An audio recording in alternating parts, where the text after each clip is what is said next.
Oh, hi America. Didn't see you come in.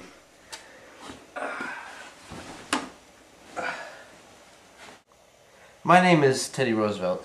You may know me as carrying a big stick and speaking softly, but today I'm here for a greater reason, to endorse Herbert Hoover. During Hoover's last presidency, he always kept a happy face and even established the agricultural market ad, as well as making the Hoover Dam. Oh, I thought we were done. Some people think that we need government money to get out of the Great Depression. People like FDR. But Hoover says, just sleep on it. Prosperity is just around the corner.